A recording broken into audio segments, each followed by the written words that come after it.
दंडवत हरे कृष्णा। दंडवत हरे कृष्णा। हरे कृष्णा। दंडवत दंडवत हरे कृष्णा। ओम अज्ञानतिमिरान्धस्य ज्ञानाञ्जनशलाकया चक्षुरुन्मीलितं येन तस्मै श्रीगुरुवे नमः। नमो महावदन्याय कृष्ण प्रेम प्रदायते कृष्णाय कृष्ण चैतन्य नामने गौरत्युषे नमः।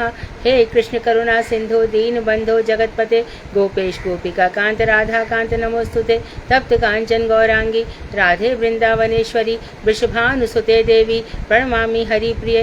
तवैवास्मि ना जीवामि त्वया बिना इति विज्ञाय राधे त्वं नय मां चरणान्तिकं। गुरुवे गौरचंद्राय राधिकायै तदालये कृष्णाय कृष्णभक्ताय तद्भक्ताय नमो नमः। वाञ्छाकल्पतरुभ्यश्च कृपा सिन्धुभ्येव च पतितानां पावनेभ्यो वैष्णवेभ्यो नमो नमः। श्री कृष्ण चैतन्य प्रभु नित्यानंद श्री अद्वैत गदाधर शिवासादि गौर भक्त वृंद। हरे कृष्ण कृष्ण कृष्ण हरे हरे हरे राम राम राम हरे हरे। मैं सर्वप्रथम मध्य गुरुपाद में पद्म परमाराध्यतम नित्य प्रविष्ट ओम विष्णुपाद अष्टोत्तर शत श्रीमद् भक्ति वेदांत श्री नारायण गोस्वामी महाराज मध्य शिक्षा गुरुपाद में पद्म परमाराध्यतम अष्टोत्तर शत श्रीमद् भक्ति वेदांत श्री बावन गोस्वामी महाराज के अभय चरणार बिंद में अनंत कोटि दंडवत प्रणाम कर उनकी अहेतुक कृपा की वांछा करती हूँ। मैं ग्रंथ रत्न श्रीमद् भागवतक मरीचि माला और तदीय रचयिता ओम विष्णुपाद सत्यनारायण भक्ति विनोद ठाकुर के चरण कमल में कोटि कोटि दंडवत प्रणाम कर उनकी अहेतुक कृपा की वांछा करती हूँ। मैं उपस्थित श्रोता मंडली वैष्णवी सभी के लिए यथा योग्य वंदन अभिवादन दंडवत प्रणाम करती हूँ। तो अभी हमारा आज भूमिका के बाद भक्ति विनोद ठाकुर की महिमा के बाद हमारा पाठ आज शुरू हो जाएगा।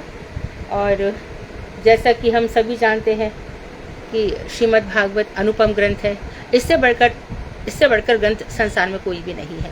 जितने भी ग्रंथ लिखे गए भागवत को आधार बना के लिखे गए। जो भागवत में नहीं है वो कहीं भी नहीं है। यदि कुछ है तो भागवत से हटकर है, जिससे हमारा कल्याण नहीं हो सकता। तो जीते समय, मरते समय, मरने के बाद, जन्म से पहले, हर समय भागवती हमारा प्राण होना चाहिए। तो इसी क्रम में भक्ति विनोद ठाकुर ने हमें बताया था कि उनको स्वप्न आया। स्वप्न में ललिता जी अर्थात स्वरूप दामोदर ने उनसे कहा कि भागवत में से कुछ तत्व निकालो, कुछ श्लोक निकालो और उनको जनता के लिए अर्थात भक्तों के लिए प्रस्तुत करो। भक्ति विनोद ठाकुर ने स्वप्न में इस आदेश का पालन किया। और इस संबंध में पहला हमारा है, प्रथम किरण है कलयुग पावन अवताराय नमः। श्री कलयुग पावन अवतार को श्री भक्ति विनोद ठाकुर ने सबसे पहले याद किया है। कलयुग को पावन अवतार, कलयुग को पावन करने वाले अवतार। तो क्या और अवतार कलयुग को पावन नहीं करते हैं क्या? यदि हम मत्स्य अवतार याद करें, बराह अवतार याद करें, नरसिंह अवतार याद करें, भगवान श्री राम का अवतार याद करें और भगवान श्री कृष्ण का अवतार याद करें तो हमारा होगा नहीं क्या? नहीं। कैसे नहीं होगा? क्योंकि महाप्रभु इस कलयुग में आए, जो नाम उन्होंने दिया, नाम की महिमा बताई, वो और अवतार नहीं कर पाए। कोई तो अस्त्र शस्त्र लेकर नहीं आए, किसी असुरों को मारा नहीं, ये सब काम उन्होंने नहीं किया। बल्कि जो भ्रांतियां फैली गई थी, भ्रांतियां फैली है इधर उधर, मिसकॉन्सेप्ट्स हो रहे हैं, विचारों की गरिमा खत्म हो चुकी है। आपस में लोग बिल्ली बिलौटा का विवाह कर रहे हैं और रात ऐसे जागरण हो रहा है देवी इत्यादि का। तो जो सनातन धर्म था उसकी परंपरा खत्म हो चुकी थी, धर्म के नाम पर पाखंड हो रहा था। तो ऐसे समय में अद्वैताचार्य ने शालिग्राम की पूजा करके उन पर अष्ट तुलसी मंजरी वाले दल, अष्टदल कमल चढ़ा, अष्टदल चढ़ा करके उनका आह्वान किया। आह्वान करके आओ आओ, और जब वो नहीं आ रहे हैं, कुछ आने का संकेत नहीं मिल रहा है, तब अद्वैताचार्य के अंदर जो सदाशिव तत्व है वो प्रकट हो गया। उन्होंने कहा जा तो आप आइए इस संसार के लिए, नहीं तो मैं इस पृथ्वी को उल्टा कर डालूं, पृथ्वी का विनाश कर दूंगा। तो फिर महाप्रभु आए और हमारे लिए कलयुग के जीव, क्योंकि कलयुग के जीव जो सतयुग में ध्यान होता है, कलयुग के जीव ध्यान नहीं कर सकते। इनका मन, अभी तो देखो ये हालत है, मोबाइल से, टीवी से, पिक्चर से, यहाँ से वहां से सवाल, यही उनको सत्य लगता है। अभी ये हालत है सन 24 में। इसके बाद जब घोर कलयुग होगा तो देखो कहाँ जाएगी ये पीढ़ी, और हम दोबारा आगे तो हम भी कहाँ चले जाएंगे। तो कलयुग में ध्यान की महिमा थी, सतयुग में ध्यान की महिमा थी। इसके बाद त्रेता युग आया। त्रेता युग में यजन चला, भगवान श्री राम ने बहुत यज्ञ किए और उनके समय के और भी लोगों ने बहुत यज्ञ किए। द्वापर में अर्चन चला, अर्चन पद्धति चली, और उसके बाद कलयुग में नाम स्मरण चला। तो नाम स्मरण की महिमा हमारे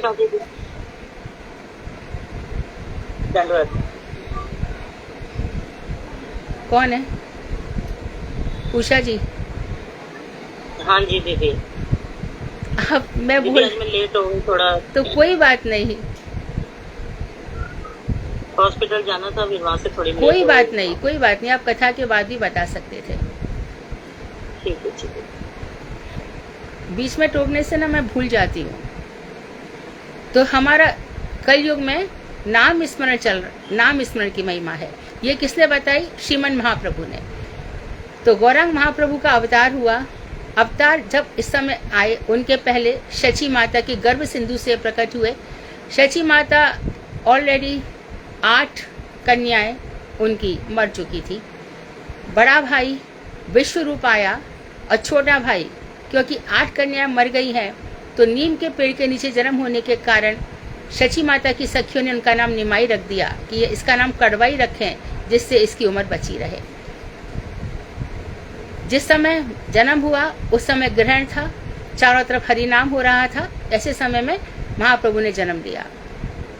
जन्म लेकर के उनके बड़े भाई विश्वरूप, वो भी संन्यास में चले गए।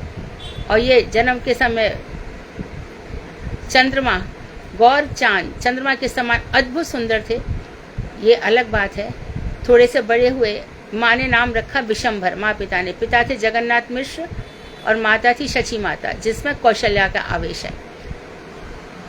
तो उस तरह से इनका जन्म हुआ। जन्म होकर के माँ ने इनका नाम रखा विशंभर। तो जो लोग गौर मंत्र जपते हैं उनमें विशंभर को सब धीमहि है ना, विशंभरा धीमहि करते हैं।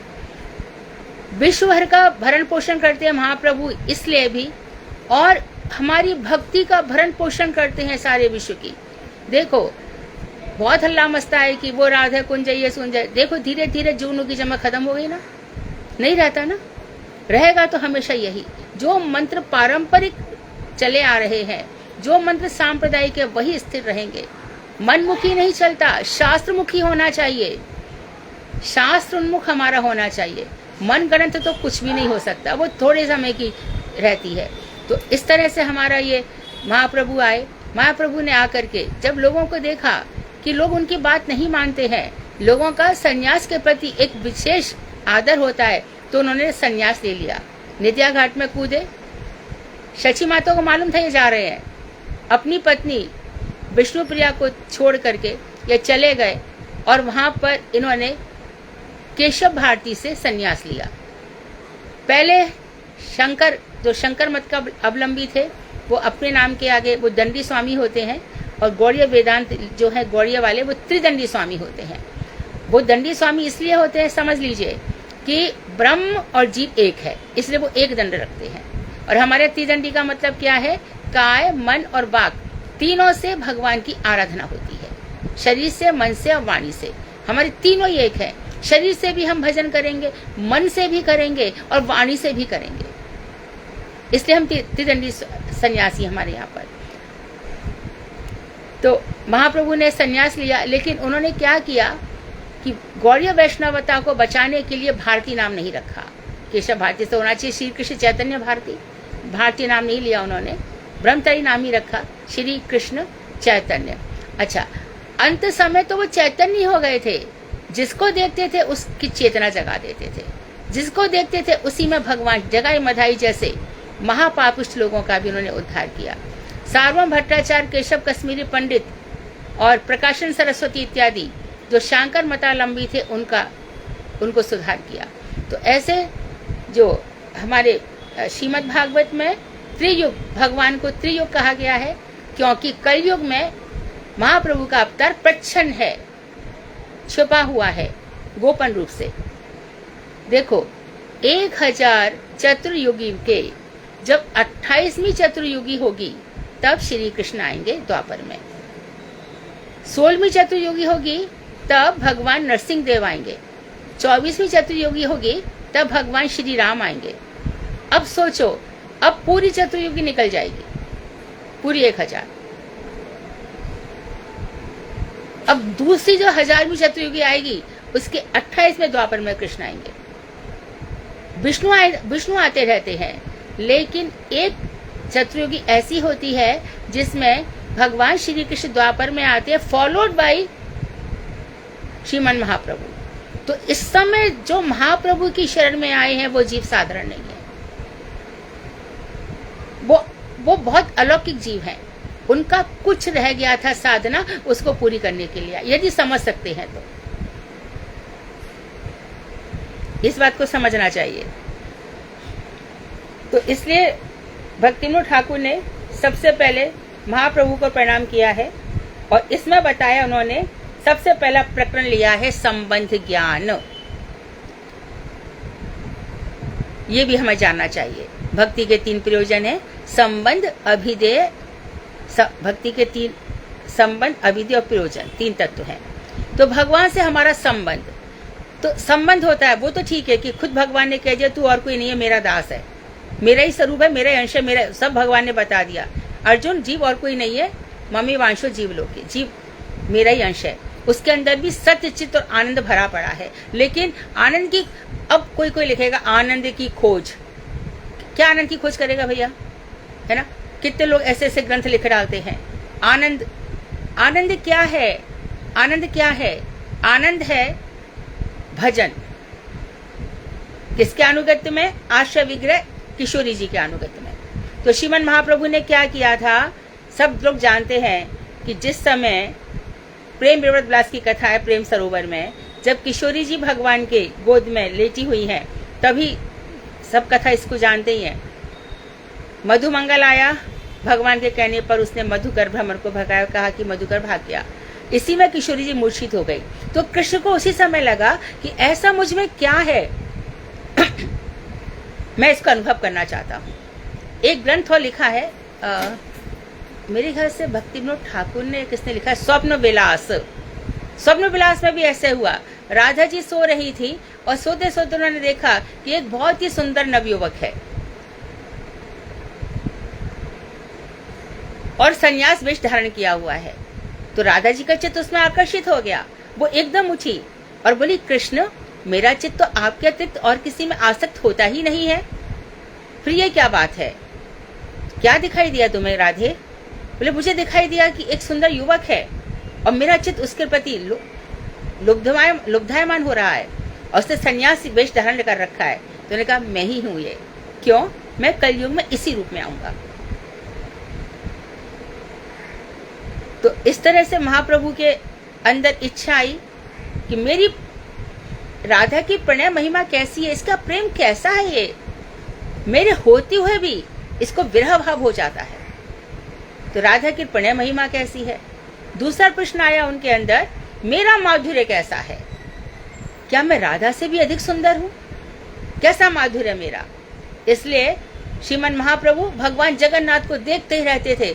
बलदेव भैया के प्रति तो उनका जेठ भाव था, भासुर भाव है, इसलिए किसको देखते रहते? वो ननद है सुभद्रा जी, इन्हीं को देखते रहते हैं। और तीसरा क्या है कि मेरी मधुरिमा से, मेरे माधुर्य को देखकर राधिका को क्या सुख मिलता है, कैसा आनंद प्राप्त होता है? तो राधा का भाव और राधा की द्युति कांति को लेकर के ये आए। राधा के भाव द्युति कांति को लेकर के गौरांग महाप्रभु आए। तो अब हमारा जीव के साथ जो भगवान के साथ संबंध है, तो एक तो संबंध हो गया कि जीव ईश्वर है और हम उनके अंश हैं, और दूसरा संबंध हो गया 5 रसों में से, दास रस है, शांत रस है, सख्य रस है, वात्सल मधुर। जब इन 5 रसों में से हमारा जो रस है वो लौकिक बंधुवत हो जाता है, तब हम, ये होता नहीं है क्योंकि भगवान से सब डरते हैं। भगवान से सूर्य भी डरते हैं, चंद्रमा भी डरते हैं, शंकर भी डरते हैं, सब कोई उनसे डरता है। पर गोपियां ही ऐसी हैं जो भगवान को खरी खोटी सुनाती हैं, उनकी एक बात मानने को तैयार नहीं होती। जब कुरुक्षेत्र में भगवान उपदेश देते हैं तभी गोपियां कहती है, जब देखो जब उपदेश देते रहते हो। महाराज में हम आई तब भी आपने उपदेश दिया, ये घनघोर रात्रि है, अपने पति का कहना मानना चाहिए, अब आप घर चली जाओ। जब मथुरा चले गए तो उद्धव जी के साथ भी यही संदेश भेज दिया कि मैं तो सर्वत्र व्याप्त हूं, मेरा चिंतन करो। अब कुरुक्षेत्र में भी आप वैसी ही बातें कर रहे हैं, उपदेश देना बंद करो कृष्ण।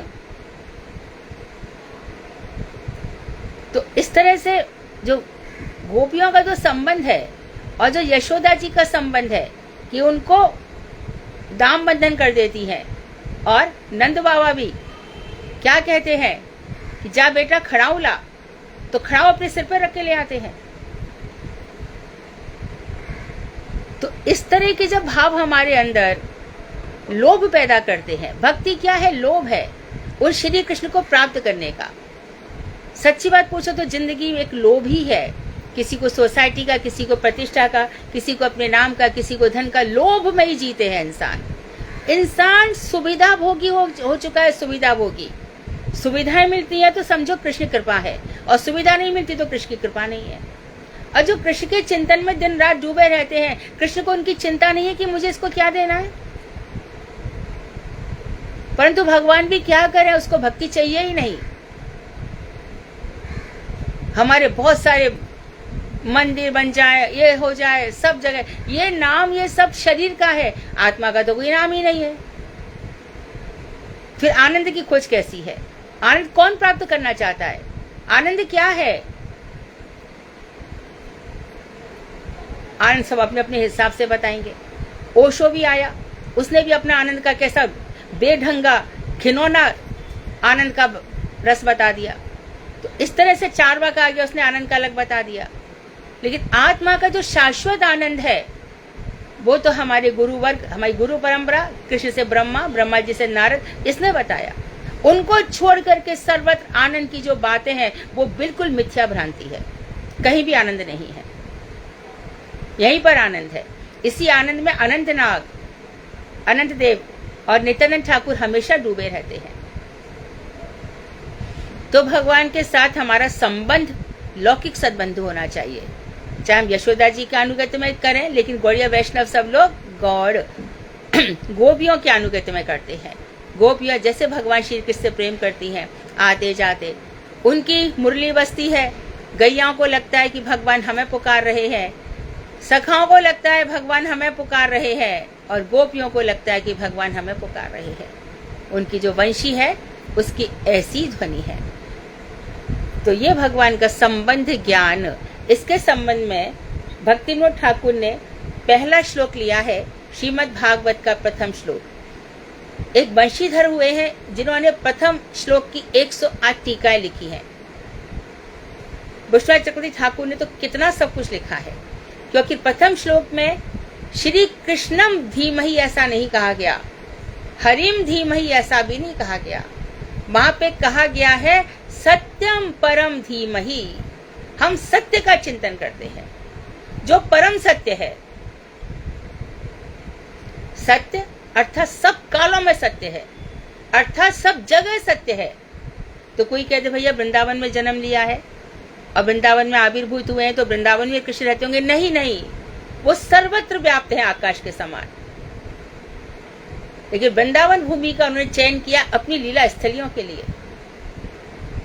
कोई उनको नारायण के रूप में भजता है, कोई उनको राम के रूप में भजता है, बहुत से लोग उनको नरसिंह देव के रूप में, बहुत से लोग परशुराम के रूप में भी भजते हैं।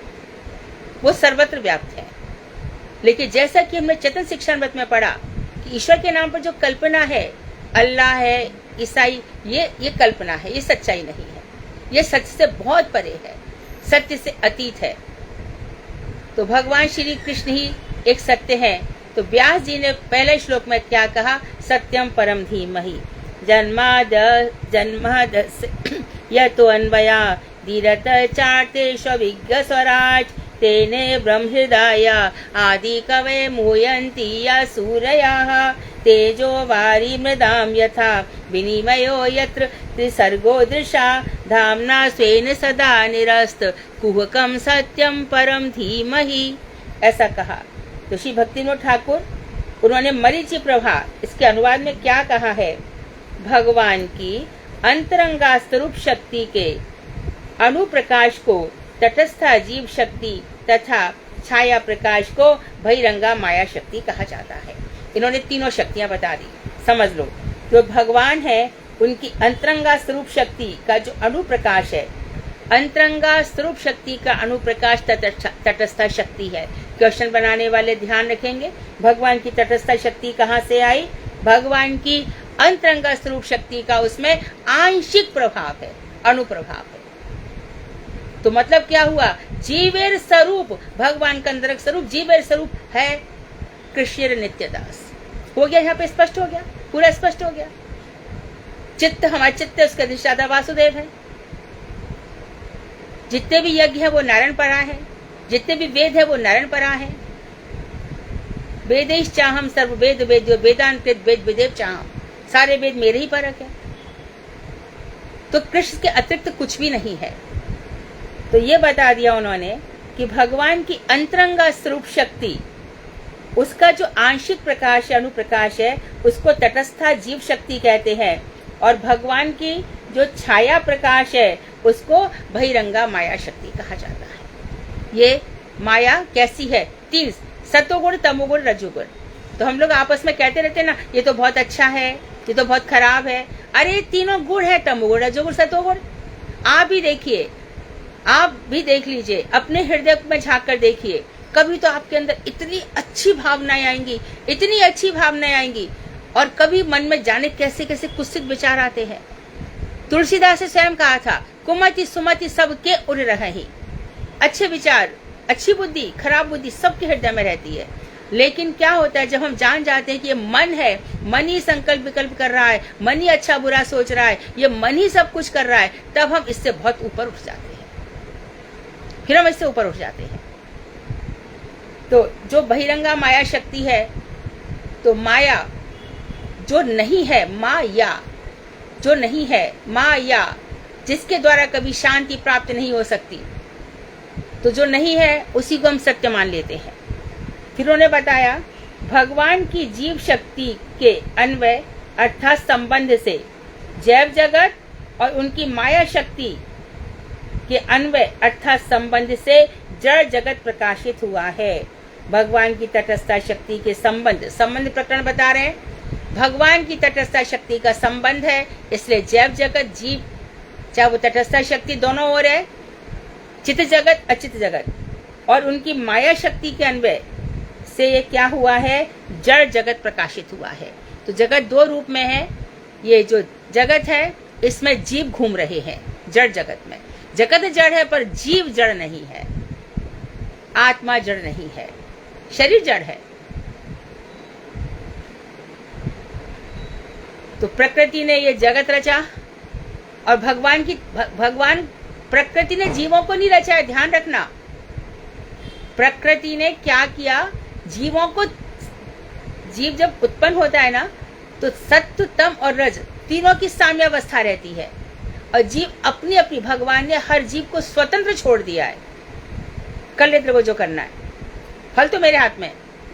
कर्मण्यवादी कारस्ते मां फलेषु कदाचन, कर ले तेरे को जो करना है, खूब तेरी मर्जी कर ले, मैं रोकूंगा ही नहीं। तो ऐसा तो हो कभी कि कोई खराब कर्म कर रहा है, उसको फल तो मिले, तो उसको पता चले वो खराब कर रहा है। अरे और करे ना, इसमें क्या है? जब मुझे देना होगा तो मैं ऐसा ऊपर से नीचे गिराऊंगा, वो पता नहीं चलेगा उसका कहाँ रह गया।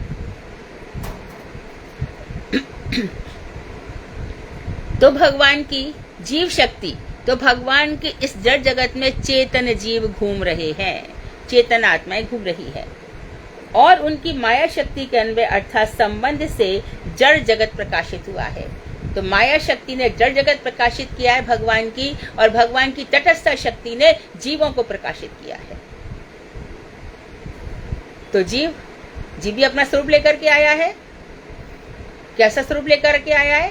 कोई भजनानंदी हो जाता है प्रारंभ से जन्म के साथ ही, और कोई महाकामी, महाआलसी अजगर के जैसा जीवन जीता है। जीव अपनी व्यतिरेक बुद्धि, अनादि बहिर्मुक्ता, तो अन्वय हो गया कृष्ण के साथ संबंध, हम बहुत पहले स्पष्ट कर चुके हैं, और व्यतिरेक हो गया कृष्ण के बिना। अनादि काल से जीव कृष्ण से बहिर्मुख है, जाना ही नहीं चाहता। तो ऐसे अथवा मिथ्य अभिमान रूप विवर्त, शरीर को आत्मतत्व समझने के कारण मिथ्याभिमान, जो शरीर को मैं मान लेता है, शरीर के सुखों को सुख, शरीर की सुविधाओं को सुविधा, और दूसरों को भी वैसे ही देखता है कि अरे भैया इनके पास इतनी सुविधा तो भगवान कर देते। अरे भगवान को नहीं करना, भगवान कहते जा चल मैं तेरा सब हल लूंगा, क्या कर लोगे तो? भगवान कहते मैं, तो भगवान की कृपा उनसे क्या काम करवा रही, हमारी बुद्धि की बात है क्या? हम कैसे अपनी बुद्धि से सोचेंगे? किसको कितना देना है? क्यों दे भगवान संसार के सुख? भक्तों को क्यों देंगे? वो तो संसार से ऊपर उठा रहे हैं, वो नहीं चाहते कि आसक्ति हो। भक्त गड़बड़ी कर सकता है, भक्त बीमार पड़ सकता है, कड़वी दवा देने का काम तो भगवान का ही है। कोई भक्त चाहेगा उसको कड़वी दवा मिले? पर ठाकुर श्रेय स्थितिम पथाहा, श्रेय की परंपरा देखते हैं, इसका कल्याण किसमें है? तो मिथ्याभिमान, झूठा अभिमान रूप ये विवर्त है, शरीर को आत्म तत्व समझने के कारण ही जगत के संपर्क में रहता है, भगवान से संबंध छोड़ देता है और जगत के संपर्क में रहता है। संपर्क में आके पहले प्रतिष्ठा चाहिए, फिर पैसा चाहिए, पैसे के बाद अब ये पैसा में बना कैसे रहे उसकी चिंता में उसकी जिंदगी निकल जाती है। कहाँ इन्वेस्ट करूं, कहाँ ये करूं, कल पैसा चला गया तो बस यही आधा सब सुख दे रखे भगवान ने। कल मैं बीमार पड़ गया तो, कल मेरा ऐसा हो गया तो, कल मैं मर गया तो मर जाना क्या हुआ? लाखों लोग मरते हैं और लाखों बार हम भी मरे, क्या हो गया उसमें? उसी की चिंता है।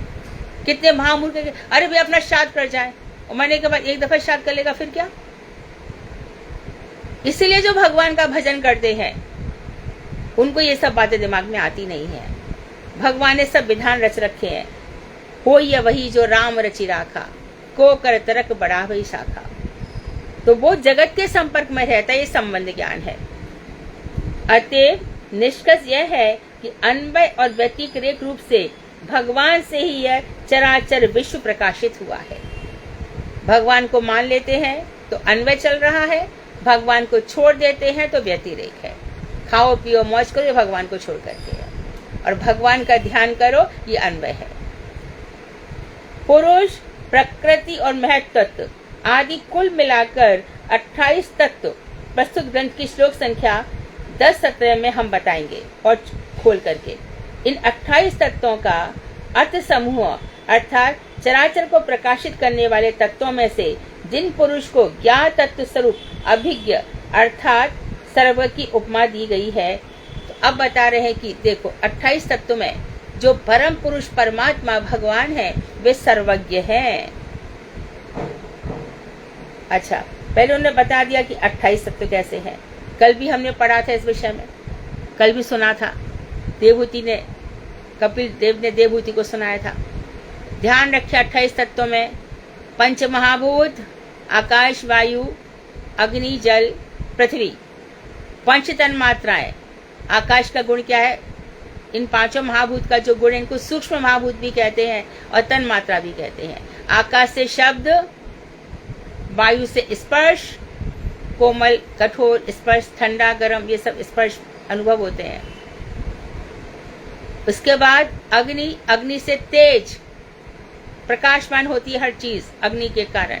हमारी आंखों में शक्ति ना हो तो कितनी भी प्रकाशमान चीजें हो कुछ दिखाई नहीं देगा।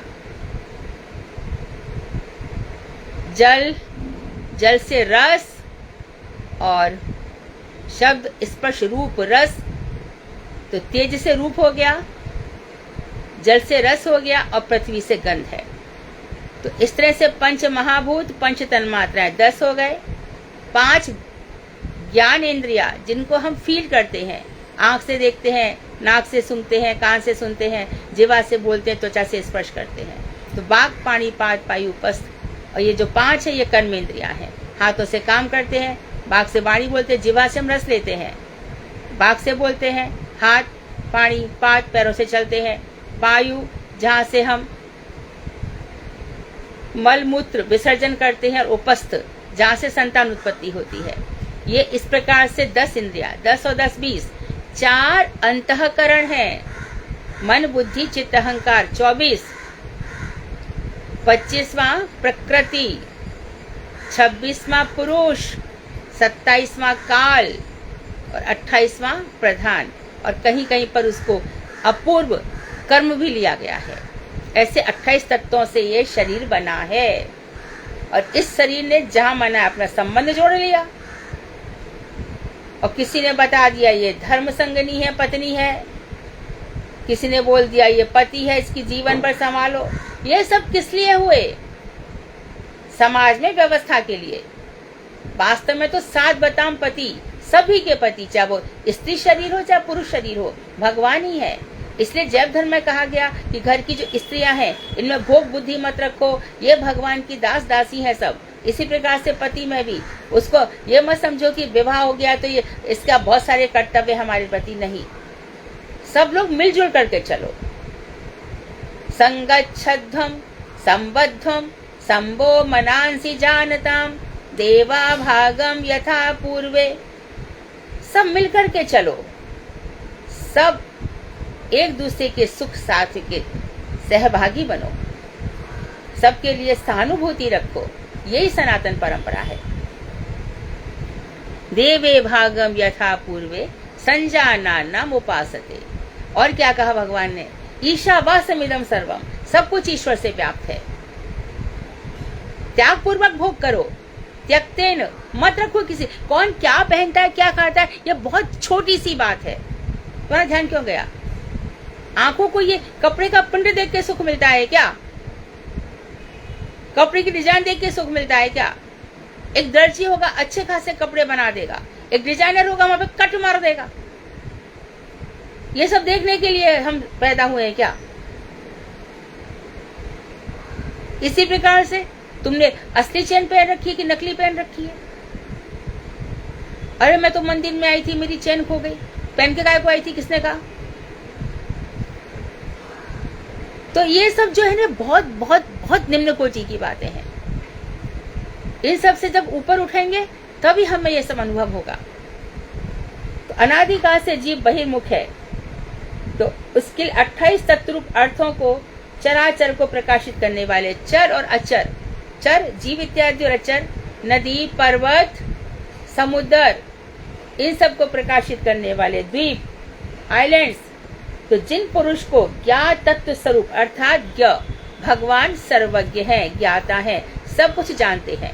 जीव कैसा है? अल्पज्ञ, क्षेत्रज्ञ, अपने विषय में ही नहीं जानता, कल क्या होगा हम इतना भी नहीं जानते हैं। अर्थात सर्वज्ञ की उपमा दी गई है। वे भगवान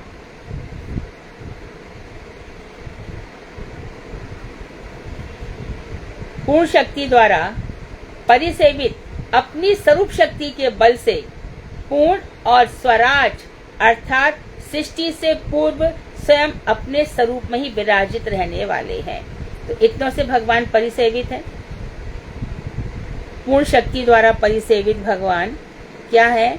अपनी स्वरूप शक्ति के बल से, किसी और के बल से नहीं। भगवान को कोई प्रकाशित कर सकता है? नहीं, वो स्वराट है, अपनी इच्छा से प्रकाशित होंगे। आपने ध्रुव की रीति देर क्यों करी? देवताओं के आपके पास जाना पड़ा? मेरी इच्छा। कैसी इच्छा है आपकी? वो रावण इतना, और रावण, कुंभकर्ण, हिरण्यकशिपु इतनी तपस्या कर रहा है, आपकी कितनी प्रलय और सृष्टि ऐसी आप करते रहते हो, कितनी सुनामी ला देते हो, कोरोना ला देते हो, वहां पे कुछ नहीं किया? नहीं। क्यों? उस जीव के अंदर इतनी अधिक मेरे प्रति द्रोह की भावना है, मैं उसको शांत करना चाहता हूं। तो आप हर एक जीव के लिए जीते हैं? हाँ, हर एक जीव का अंतर्यामी मैं हूँ। मैंने चिरों से विष्णु को कह रखा है, तुम सबके जीव में अंतर्यामी भाव से रहो, और जो जीव जैसा चाहता है उसकी देखरेख करो। तो जीव जो चाहता है वो सब दे दूं क्या? नहीं। यदि वो मेरा भजन करता है तो उसके हित में है वही देना, और जो मेरा भजन नहीं करता उसको उसके कर्म के हिसाब से देना।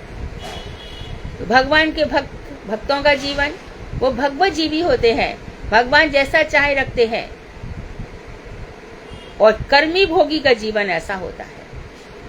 कभी भी कर्मी भोगियों को प्रयास नहीं करना चाहिए कि भक्तों के जीवन में क्या चल रहा है, बहुत बड़ा अपराध हो जाएगा। भगवान तो कहते हैं कि जो एक बार भी मेरा नाम स्मरण कर लेता है मैं उसका हो जाता हूं। फिर तुम क्यों अपना अपराध इतना बना रहे हो उसके विषय में बात करके? क्या मिलेगा? कौन से मन को शांति मिलेगी? कौन सा ईगो सेटिस्फाई होगा? क्यों दूसरे के विषय में इतनी बात करनी है ना? कभी नहीं। तो अपने स्वरूप में ही विराजित रहने वाले, अपने ही स्वरूप में स्वराट, स्वराट का अर्थ क्या है? भगवान अपने स्वरूप में जब वो चाहे प्रकाशित होते हैं, जब चाहे वो अपने आप को गोपन कर लेते हैं। उन्होंने कृपा करके तेने ब्रह्म हृदय आदि कवे मुह्यंति यत सूरयाः। तो उन्होंने कृपा करके आदि कवि, सबसे पहले कवि कौन है? ब्रह्मा। कवि मतलब जो भगवान का गुणगान करता है, उसको कवि कहते हैं। तो सबसे पहले कवि ब्रह्मा, ब्रह्मा के हृदय में उन वेदों के वास्तविक अर्थ को प्रकाशित किया। तो वेदों के अर्थ को सबसे पहले किसने दिया? भगवान ने। निश्वास, ऐसे सांस ली भगवान ने। हम प्राणायाम करते हैं ना, ऐसे करते, बस वेद आ गए और ब्रह्मा जी में उन्होंने संचित कर दिए। जो पंडितों के लिए भी दुर्बोध होने के कारण मोह उत्पन्न करने वाले हैं। मुह्यन्ति यत सूरयाः। सूर्या मतलब बड़े बड़े विद्वान कहाँ पे मोहित हो जाते हैं? वेदों में। कैसे मोहित हो जाते हैं? कर्मकांड में। कैसे? स्मृति मतलब क्या हुआ? हम कहते हैं कि गौड़ीय संप्रदाय एकादशी 5 तारीख को है, परंतु अपने वो पंडित मानने वाले ना जाने कहाँ से हिसाब लगाए कि नहीं, एकादशी तो 4 तारीख को है। क्यों? अरे भैया 11 तारीख से 11 बजे आ गई और दूसरे दिन सुबह तक रहेगी, तो ज्यादा समय एकादशी रह रही है ना? नहीं भाई, हमारे भगवान श्री कृष्ण के आनुगत्य में सनातन गोस्वामी ने क्या मांगा? उदया तिथि मानी। कैसे मानी? कि ब्राह्म मुहूर्त के समय, यानी अर्थात जिसके यहाँ पे 5:30 बजे सूर्योदय होता हो, उससे 1.5 घंटे पहले, 1 घंटा 36 मिनट पहले यदि एकादशी 1 मिनट भी है तो उस ब्राह्म मुहूर्त का सम्मान करते हुए हमें उस तिथि का पालन करना चाहिए। पर नहीं, वैसे जन्माष्टमी का हो जाएगा। जन्माष्टमी का भी ऐसे ही होगा, 2 तिथि आ जाएंगे। सौर सिद्धांत को मानने वाले तो क्या करें? महाजनागता येन स पंथः। पंथ वही है जहां पर महाजन गए हैं। यदि इस लोक से ऊपर के लोगों को, बैकुंठ के ऊपर के लोगों को प्राप्त करना है, तो बैकुंठ जिन्होंने प्राप्त किया है उनको ही फॉलो करो। जिनका खुद का ठिकाना नहीं है, बड़े बड़े वक्ता हैं, सोई पंडित सोई गाल बजावा। पंडित उसको कहते जो अपनी प्रशंसा खुद ही करते रहते हैं। आजकल वही पंडित है। तो वेदों की जो वाणी है उसमें बड़े बड़े विद्वान मोहित हो जाते हैं भाई। कभी कर्मकांड है, 1 लाख श्लोकों में 80,000 तो कर्मकांड के ही है। 15,000 उपासना कांड, 15% 80% और 5% ज्ञान कांड के हैं। उपनिषद में ब्रह्म विद्या है, उपनिषद में आत्मज्ञान है। सामवेद, अथर्ववेद, ऋग्वेद और ऋग्वेद और यजुर्वेद। ऋग्वेद 4 वेद हैं, 4 उपवेद हैं, आयुर्वेद इत्यादि करके 4 उपवेद हैं।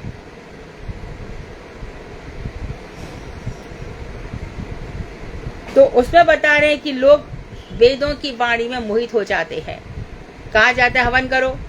क्या करना है हवन? अरे बारिश नहीं हो रही है, जल्दी से हवन करो, किया जाता है। अच्छा, कभी कभी यज्ञ इत्यादि हवन किए जाए, कोई बुरी बात नहीं है, लेकिन मेरे को बेटा हो जाए या मेरा शत्रु मर जाए या ऐसे जो क्षुद्र भावनाओं के कारण यह हवन नहीं करने चाहिए। तो यह पंडितों के लिए भी वेदों की वाणी दुर्बोध्य है। जैसे कि आर्य समाजी है, आर्य समाजी हवन तो करेंगे, परंतु दुर्बोध्य और दुर्बुद्धि एक ही चीज हो। दुर्बोध्य जिनके लिए समझना बहुत दुष्कर है, तो वो क्या करेंगे? यज्ञ तो वेदों की बात मान ली, परंतु यज्ञ करता जो है उस ईश्वर को नहीं मानते।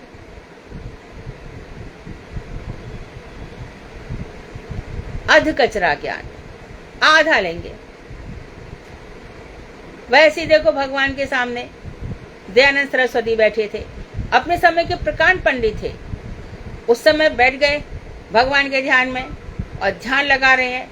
इतने में खट खट आवाज हुई, आंख खुल गई, देखा कि एक चूहा गणेश जी के आगे से मोदक लड्डू उठा करके ले गया, रह गए, आंख खुल गई। ये क्या, आपके सामने प्रसाद रखा है और आप अपने प्रसाद की रक्षा भी नहीं कर सकते। एक चूहा आपके प्रसाद को झूठा कर गया।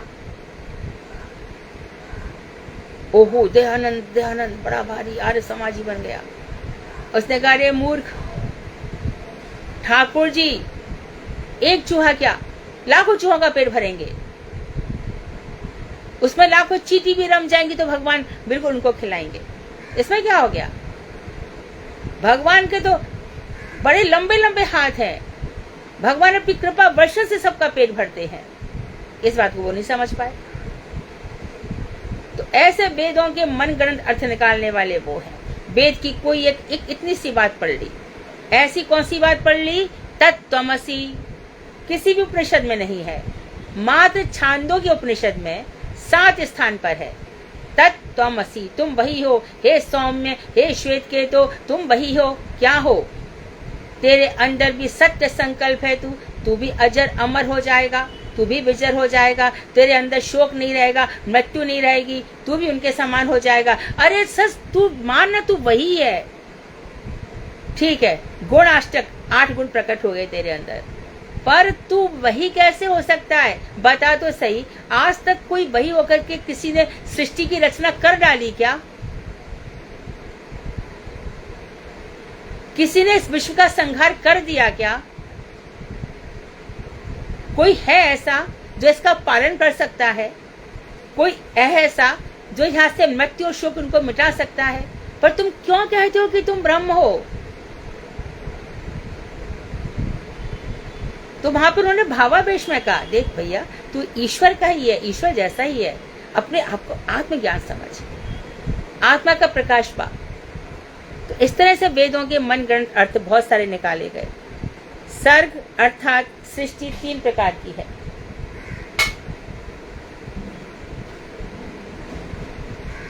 सृष्टि 3 प्रकार की है। ये संसार 3 प्रकार का है भैया, ये संसार की रचना रची है। चित्त सर्ग, जीव सर्ग एवं जड़ सर्ग। पहले समझो चित्त सर्ग क्या है। चित्त सृष्टि का कुछ कुछ दृष्टांत स्थल अग्नि अर्थात तेज पदार्थ है।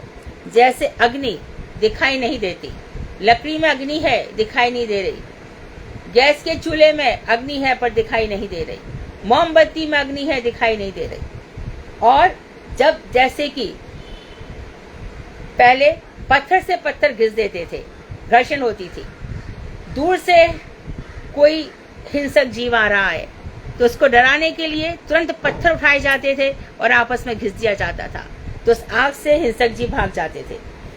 तो पत्थर में घर्षण, तो घर्षण आदि क्रियाओं से जब ये अग्नि प्रादुर्भूत होती है, उसी प्रकार सारा चित्त व्यापार, चेतन जगत का व्यापार यथायथ रूप में नित्य वर्तमान रहने पर भी भगवान की इच्छा से उदित होता है।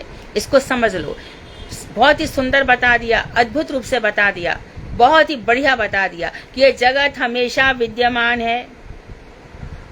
जैसे कि पत्थर में, लकड़ी में, गैस के चूल्हे में, मोमबत्ती में, सब में अग्नि विराजमान है। घर्षण किया जाता है, अग्नि प्रकट हो जाती है। उसी प्रकार से भगवान की इच्छा से नित्य वर्तमान जगत रिवील प्रकट हो जाता है, मैनिफेस्ट हो जाता है। अब तक था, प्रकट हो गया। हम कहीं नहीं थे, इधर ही उधर घूम रहे थे, यहाँ वहाँ।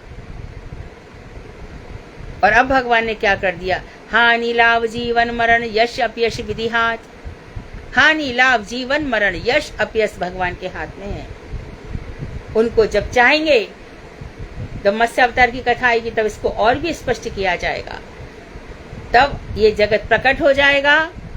और जब चाहेंगे, जैसे कि विवाह है, लड़की भी है लड़का भी है पर प्रकट नहीं हो रहे, प्रकट होते विवाह हो जाता है। माता में मातृत्व शक्ति है, पिता में पितृत्व शक्ति है, समय आने पर ही प्रकट होती है। The child of today is father of tomorrow. आज का बच्चा कल का माँ है, कल का पिता है। ये मातृत्व उसमें छिपा है कि नहीं?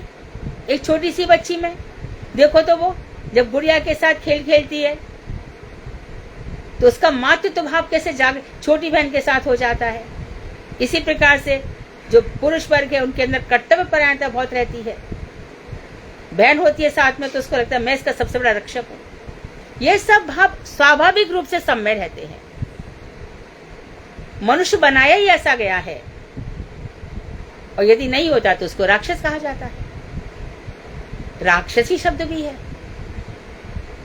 चुड़ैल भी तो होती है, पूतना भी तो है, ये सभी के लिए है। तो नित्य वर्तमान है, जगत हमेशा है, ये कभी छुप जाता है और कभी प्रकट हो जाता है। प्रलय आ जाती है।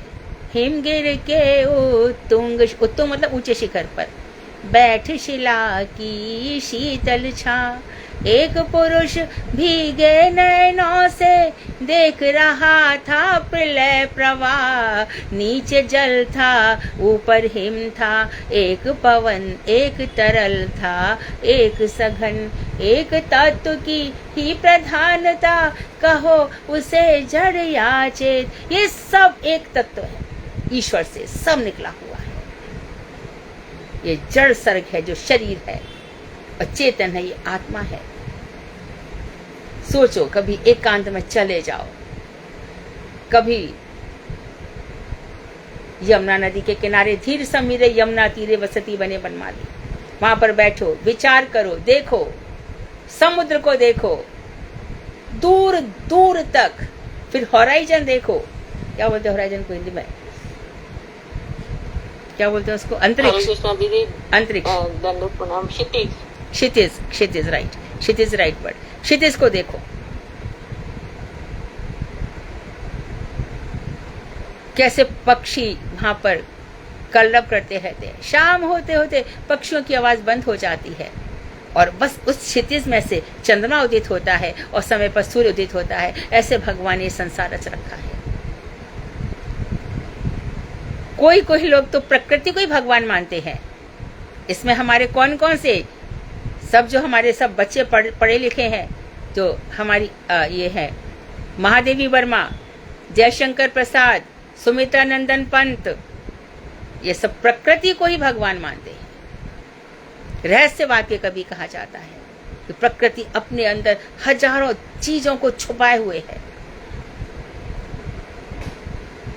कभी कभी प्रकृति के जरिए सब परमात्मा से मिल जाते हैं। तो भगवान श्री कृष्ण जब बिहार वन में चले जाओ, गहवर वन में चले जाओ, तो जब प्रकृति के कितना निराला रूप उसमें देखने में आता है। कोई कोई कोई तो प्रकृति इतनी आकर्षित करती है, जिस सुमित्रा नंदन पंत ने कहा, छोड़ द्रुमों की मधु छाया, द्रुम मतलब पेड़, पेड़ों की कोमल छाया छोड़कर, छोड़ द्रुमों की मधु छाया, तोड़ प्रकृति से माया, प्रकृति से अपनापन छोड़ करके, बाले तेरे केश जाल में कैसे उलझा दूं लोचन। हे लड़की, तेरे बाल सुंदर है, परंतु मेरी आंखें अटक नहीं सकती, क्योंकि इतनी सुंदर प्रकृति है, उसको संसार नहीं भाता है। तो प्रलय और प्रकृति, और यहां पर प्रकृति है माया, माया के 3 गुण। तुलसीदास जी कहते हैं कि जो सीता जी है वो कैसे सुशोभित हो रही है, जीव ब्रह्म बिच माया जैसी। जीव लक्ष्मण जी, ब्रह्म भगवान श्री राम, और माया सीता। तो बहुत सौंदर्य है इस संसार में, और बहुत लोगों के हृदय भी बहुत सुंदर है, लेकिन छल कपट ने उन सब चीजों को दबा डाला है। प्रकट होने दीजिए। किसी के हृदय में अच्छे भाव आ रहे हैं तो आने दीजिए, उनकी सराहना कीजिए, प्रशंसा कीजिए। आजकल के वक्त में बुरी से बुरी समाचार तो दिखाए जाते हैं, लेकिन जहां बहुत अच्छा उसको कोई नहीं दिखाता। तो सब अच्छा जो हमें भक्ति विनोद ठाकुर बता रहे हैं। तो ये जगत हमेशा वर्तमान रहता है, पर प्रकट हो जाता है जी। अब ये तो बता दियो ना चित्त सर्ग है ना। अब दूसरा बता रहे जीव सर्ग। जीव सर्ग का कुछ कुछ दृष्टांत स्थल क्या है? जल। माँ का बताए अग्नि, जीव का बता रहे जल। जैसे जल अत्यधिक ठंड से पत्थर की भांति कठोर, और अत्यधिक कठोर मतलब बर्फ बन जाता है, और अत्यधिक गर्मी से तरल हो जाता है, उसी प्रकार भगवान रूपी सूर्य की किरणों में स्थित कण स्वरूप जीव। जीव कैसा है? कण। ध्यान देंगे, जैसे सूर्य की किरणें निकलती हैं, जैसे अग्नि की चिंगारियां निकलती हैं, वैसे ही भगवान की शक्ति से जीव कण मात्र है। जैसे झरोके से कण आते हैं ना, अणु पार्टिकल्स, वैसे ही तो जीव भगवान से बहिर्मुख होने पर विवर्त धर्म के आश्रय में पड़कर मायाबद्ध हो जाता है। विवर्त धर्म अर्थात जो सत्य नहीं है उसको सत्य समझ लेना। ये मेरा शरीर है, ये मेरा बेटा है, ये मैंने किया है। अच्छा तूने किया, चल तेरा मान लिया, कल बोल के दिखा, अच्छा तेरी ताकत तो दिखा, तो बहुत अच्छा किया ना, तो क्यों दुख आ गए तेरे ऊपर? तो आश्रम पढ़कर मायाबद्ध हो जाता है तथा भगवान के प्रति उन्मुख होने पर, जब भगवान के प्रति उन्मुख होता है तब उसका हृदय भगवत प्रेम विकार से तरल एवं स्निग्ध होता है। तो भगवान के हृदय का चित्त कैसा हो जाता है? तो संसार के संपर्क में आकर ये कठोर हो जाता है और भगवान के संपर्क में आकर ये कोमल और तरल हो जाता है। और आप ये भी ध्यान रखिए, जितनी भगवान की वार्ता ये जीव करेगी, जितनी उतनी वाणी में रस रहेगा, माधुर्य रहेगा। और संसार में चिल्ला लो, थोड़ी देर चिल्ला के पता चलेगा कि बीपी बढ़ गया, डायबिटीज बढ़ गई, स्ट्रेस आ गया, डिप्रेशन आ गया, बोलो डॉक्टरों के भेजो, और यहाँ पे सारा डिप्रेशन चला जाता है।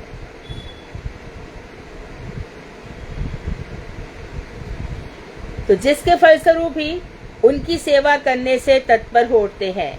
इसलिए भगवान का प्रेम विकार से तरल हो जाते हैं। भगवान से जितनी मात्रा में प्रेम बढ़ेगा, तरल हो जाएंगे और हम उसके फलस्वरूप उनकी सेवा करने में तत्पर हो जाएंगे।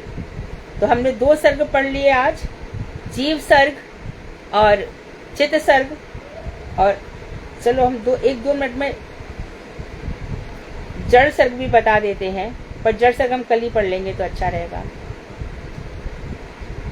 ऐसे में शुरू में, उसके बाद आप सोच सकते हैं कि ये आगे कथा कैसी चलेगी और कितनी सुंदर रूप को पकड़ेगी। विराम देते हैं। वांछा कल्पतरुभ्यश्च कृपा सिंधुभ्येव च पतितानां पावनेभ्यो वैष्णवेभ्यो नमो नमः।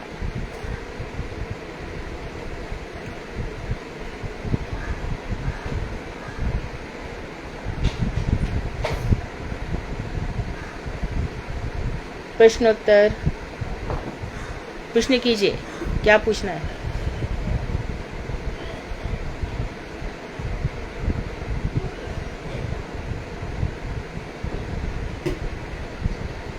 कोई भूल के ये ना समझ ले कि रोज दीदी 3:10 पे आ रही है। मेरा कुछ काम ऐसा था, कल से मैं टाइम पर रहूंगी, इसलिए लेट मत होना।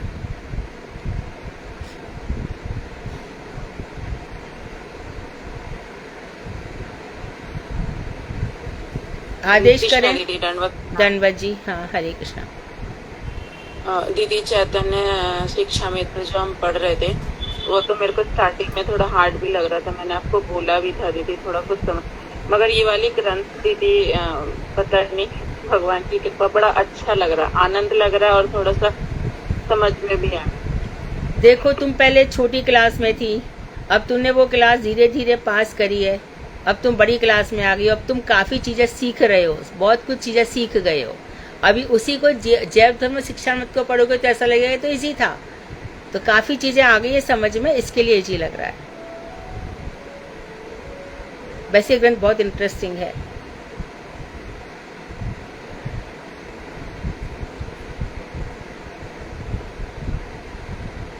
कोई प्रश्न है किसी का?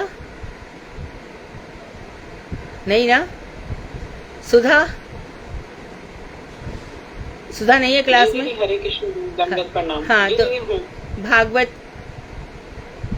आज शैला दीदी कथा करेंगी दीदी, और इसके अलावा कोई और भी अगर अपना नाम देना चाहते हैं तो मुझे बता दीजिए प्लीज, मैं डे वाइज आपको बता दूंगी किसने कब बोलना है। क्यों नहीं, सब लोग अपनी कथा शुरू करें। किताबें सबके पास हैं, क्यों नहीं सब लोग बोलते हो?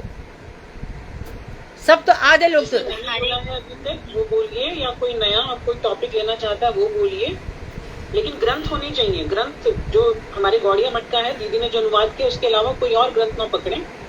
श्रीमद् भागवत अनुवाद वो दरअसल प्रभुपाद का और विश्वनाथ चक्रवर्ती ठाकुर का है, और गुरुदेव ने अपने जीवन के अंतिम 2.5 वर्षों में उसमें बहुत काम किया है,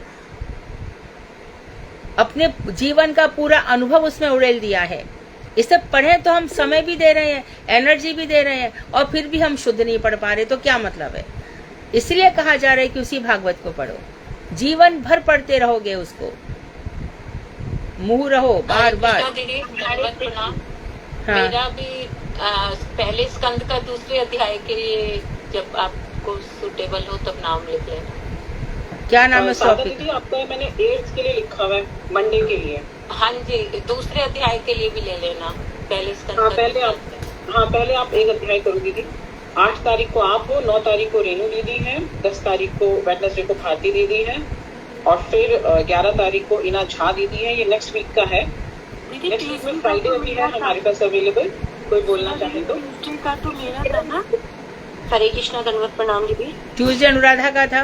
एक मिनट, आपका कौन सा है दीदी? अनुराधा दीदी ये ट्यूसडे का था ना, साधना दीदी के बाद मेरा था, फिर उसके बाद आपने भागा। ठीक है, कोई बात नहीं, मैं आपका लिख लेती हूँ। मैं रेणु दीदी को फिर फ्राइडे के लिए कर दूंगी।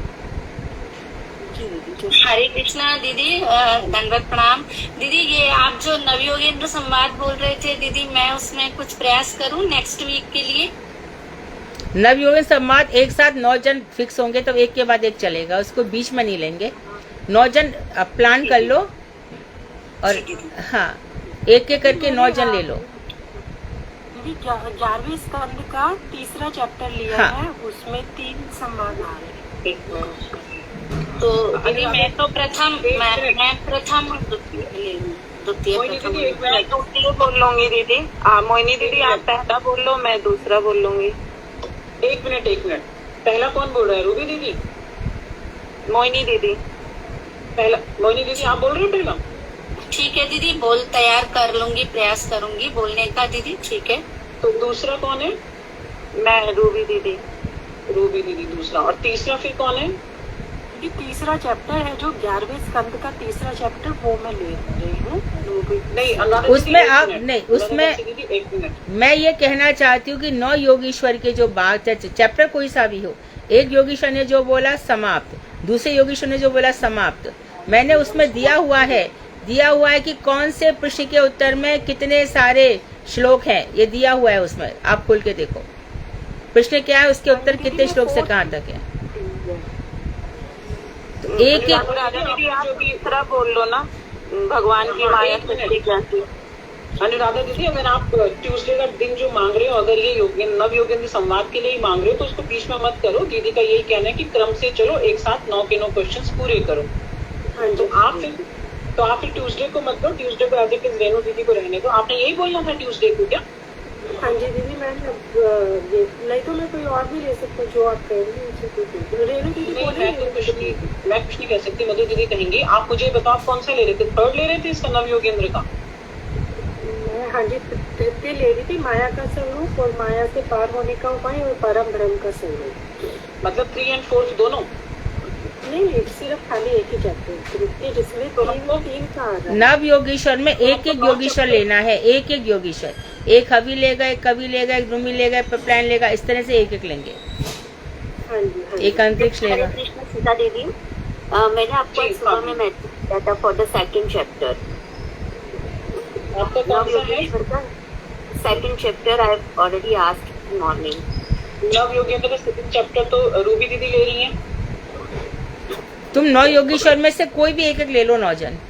Okay, no problem, I let you know. Hare Krishna दीदी। तुम चौथा ले लो, 5वां ले लो, छठा ले लो, तुम कोई सा भी ले लो ना, चौथा 5वां छठा, यदि रूबी ने दूसरा ले लिया है तो।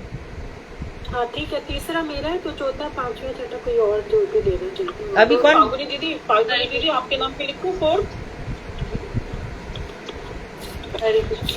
या नो फाल्गुनी प्रॉब्लम। दीदी ठीक हाँ, है, no 4th problem। आपके लिए हो गया। फाल्गुनी तुम चौथा ले लो। हाँ दीदी, हरे कृष्ण। एक मुझे दे दो दीदी। हरे कृष्णा दीदी। 5th निशा दीदी ले लेंगी। निशा दीदी आप बोल रहे हो ना? जी दीदी। हाँ जी दीदी। और 6th राधिका दासी दीदी आप लोगे? ठीक है दीदी। 7th 8th 9th बोलिए। हरे कृष्णा 7वां मेरे को दे दो। 7वां सपना दीदी ठीक है। 8वां 9वां बोलिए।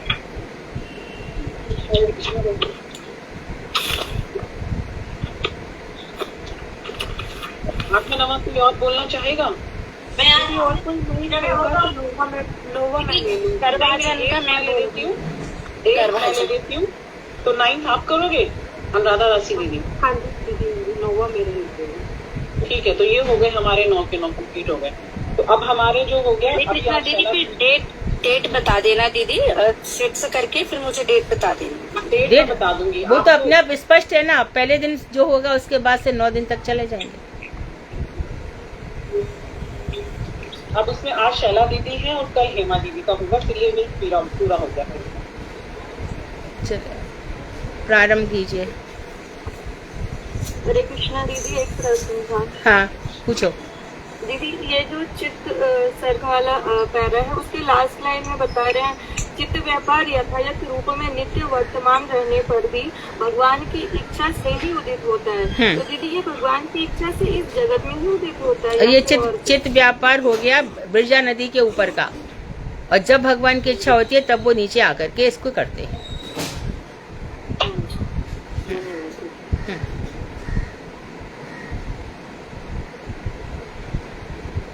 हरे कृष्णा।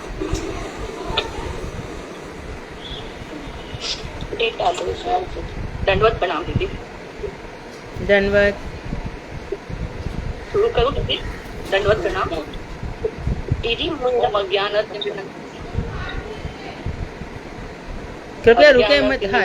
हाँ बोलिए। अज्ञानतिमिरान्धस्य ज्ञानाञ्जनशलाकया चक्षुरुन्मीलितं येन तस्मै श्रीगुरुवे नमः। वाञ्छाकल्पतरुभ्यश्च कृपासिन्धुभ्य एव च पतितानां पावनेभ्यो वैष्णवेभ्यो नमो नमः। श्री कृष्ण चैतन्य प्रभु नित्यानंद, श्री अद्वैत गदाधर शिवासादि गौर भक्तवृंद। हरे कृष्ण कृष्ण कृष्ण हरे हरे, हरे राम राम राम हरे हरे। मैं सबसे पहले अपने परम आराध्यता गुरुदेव युगाचार्य श्री नारायण गोसाई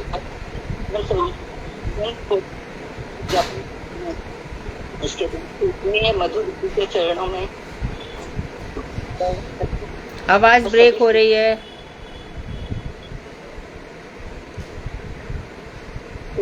पूजनी मधु दीदी के चरणों में सादर दंडवत प्रणाम, और सभी श्रोताओं के चरणों में यथा योग्य दंडवत प्रणाम करती हूँ। भागवत प्रथम स्कंद और 8th चैप्टर। नष्ट प्रायेषु अभद्रेषु नित्यं भागवत सेव्या भगवती उत्तम श्लोके भक्ति भवती नैष्ठिके। महाभारत युद्ध में कौरव और पांडव दोनों पक्षों के बहुत से वीर वीरगति को प्राप्त हो चुके थे, और भीमसेन की गदा के प्रहार से दुर्योधन की जांघ टूट चुकी थी।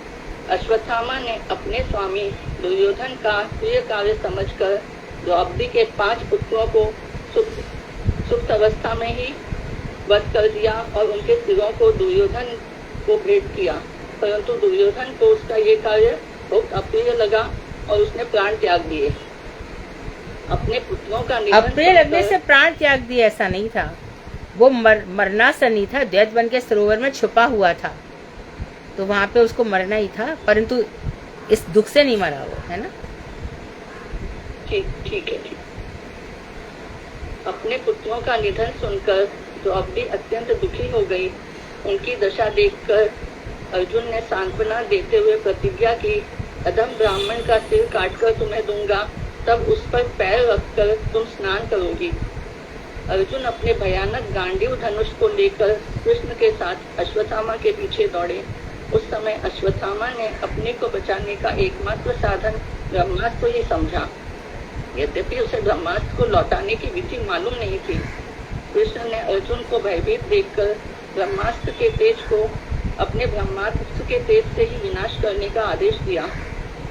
अर्जुन ने अपने ब्रह्मास्त्र का संधान किया। भगवान की अनुमति से अर्जुन ने दोनों ही ब्रह्मास्त्रों को लौटा दिया। क्रोधित अर्जुन ने अश्वत्थामा को झपट कर पकड़ लिया और बलपूर्वक बांधकर शिविर में ले जाना चाहा। तब भगवान कृष्ण ने अर्जुन के धर्म की परीक्षा लेने के लिए कहा, इस ब्राह्मण अधम को छोड़ना ठीक नहीं, इसको मार ही डालो। फिर भी अर्जुन के मन में गुरुपुत्र को मारने की इच्छा नहीं हुई। अर्जुन अपने सखा श्री कृष्ण के साथ शिविर में पहुंचे और शोक करती हुई द्रौपदी के निकट अश्वत्थामा को समर्पित कर दिया। पुत्र को असम्मानी अवस्था में देखकर द्रौपदी का चित्त दया से भर गया। साध्वी द्रौपदी ने अर्जुन से कहा, आप इसे छोड़ दीजिए। माता पतिव्रता पर मेरी तरह ही पुत्र वियोग के कारण दुखी होकर न रोएं। इसके बाद कृष्ण ने कहा, अर्जुन से कहा, तुमने द्रौपदी को सांत्वना देते समय जो प्रतिज्ञा की थी उसे भी सत्य करो और साथ ही भीमसेन, द्रौपदी और मुझे जो प्रिय हो वह भी करो। ये बहुत ही मुख्य प्रश्न है।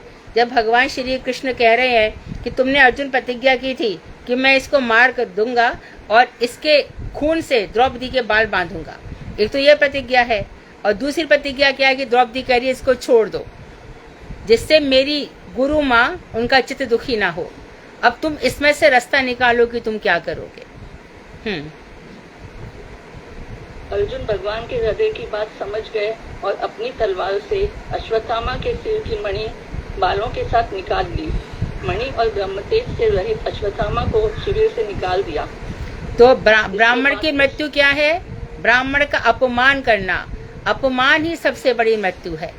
तो आज भी कहते हैं कि अश्वत्थामा क्योंकि चिरजीवी है, एक बात। दूसरी बात, जब अगली चतुर्युगी होगी या अगला कुछ होगा तो यही व्यास, अगले मनवंतर में यही व्यास गद्दी पे बैठेगा। और तीसरी चीज, इसके यहाँ से जो निकली हुई है मणि, तो यहाँ पे इसका घाव बना हुआ है। तो कभी कभी ये जंगलों में आज भी दिखाई देता है, अक्सर करके शिव मंदिर के आसपास। इसके बाद पुत्र शोक से कातर पांडव और द्रौपदी ने अपने परलोकगत स्वजनों की अंत्येष्टि क्रिया की। फिर तर्पण करने के उद्देश्य से गंगा तट पर आए। श्री हरि के चरण कमलों की धूलि से पवित्र गंगा के जल में स्नान किया। वे सभी बंधु बांधवों के निधन से शोकाकुल हो रहे थे। तब श्री कृष्ण ने सबको सांत्वना दी कि काल की गति से कोई भी प्राणी नहीं बच सकता। इसके बाद कृष्ण ने पांडवों से 3 अश्वमेध यज्ञ करवाए और उनकी कीर्ति का चारों दिशाओं में विस्तार किया। फिर जैसे ही श्री कृष्ण सात्यकी और उद्धव के साथ द्वारका जाने के लिए रथ पर सवार हुए, उन्होंने देखा कि अभिमन्यु की पत्नी उत्तरा भय से व्याकुल होकर तीव्र गति से उनकी ओर दौड़ी चली आ रही है। उत्तरा देवी प्रार्थना कर रही है, हे देवादिदेव, हे विश्व स्वामी, हे महायोगी, मेरी रक्षा करो, मेरी रक्षा करो। आपके अतिरिक्त इस संसार में अभय प्रदान करने वाला दूसरा कोई नहीं है, इसलिए आपको छोड़कर मैं किससे प्रार्थना करूं? हे परमेश्वर, यह दहकता हुआ लोहे के बाण से युक्त ब्रह्मास्त्र मुझे पीड़ा देने के लिए मेरी ओर वेगपूर्वक आ रहा है। एक मिनट, तो अश्वत्थामा ने पहले ब्रह्मास्त्र चलाया, लौटना तो आता ही नहीं था। भगवान श्री कृष्ण ने अर्जुन से कहा कि तुम भी ब्रह्मास्त्र चला लो, दोनों आपस में भिड़ गए, खत्म हो गया। इसके बाद भी वो माना नहीं। उसने क्या कहा? अभी तक दुर्योधन जीवित है, सोचो, तो वो क्या करना चाहता है? कुरु वंश का जो बीज है उसको ही नष्ट करना चाहता है। तो उसने उत्तरा के ऊपर अपना तीर संधान किया। तो संधान करते ही उत्तरा का गर्भ जलने लगा। जब परीक्षित जन्मे है ना, तो काफी भगवान ने रक्षा कर ली थी उनकी, जले हुए से पैदा हुए, बाद में उनका ठीक ठाक से पोषण हुआ। बताइए। हे नाथ, ये चाहे मुझे जला दे, मुझे कोई चिंता नहीं, पर मेरी गर्भस्थ संतान को नष्ट न करे। श्री सूत गोस्वामी कहते हैं, शरणागत पालक श्री कृष्ण ने उत्तरा के दुखपूर्ण वचनों को सुना और समझ गए कि अपनी पराजय के कारण क्रोधित होकर द्रोण पुत्र अश्वत्थामा ने संसार को पांडवों से रहित करने के लिए ब्रह्मास्त्र छोड़ा है। सभी प्राणियों के हृदय में विराजमान षट ऐश्वर्यपूर्ण भगवान श्री हरि ने कुरुवंश में उत्पन्न पांडवों की रक्षा के लिए विराट नंदिनी उत्तरा के गर्भ में श्री कृष्ण रूप में ही प्रवेश किया और अपनी योगमाया रूपी कवच से गर्भ को ढक दिया। यद्यपि ब्रह्मास्त्र अमोघ है, जिसके निवारण का कोई उपाय नहीं है। ये बता किताब में लिखा है चक्रवर्ती ठाकुर ने, योगमाया रूपी कवच से ढका। और ऐसा भी वर्णन आता है कि चारों तरफ उन्होंने गदा घुमाई थी, उससे भी रक्षा की थी। तथापि श्री कृष्ण से संबंधित तेज के सामने आकर ब्रह्मास्त्र पूर्णतया शांत हो गया। तत्पश्चात श्री कृष्ण द्वारका की ओर प्रस्थान करने के लिए तत्पर हुए। यह देख साध्वी कुंती ब्रह्मास्त्र की ज्वाला से मुक्त अपने पुत्र और द्रौपदी के साथ उनकी इस प्रकार स्तुति करने लगी। माता कुंती ने कहा, हे कृष्ण, आप मेरे भतीजे होते हुए भी आदि पुरुष हैं।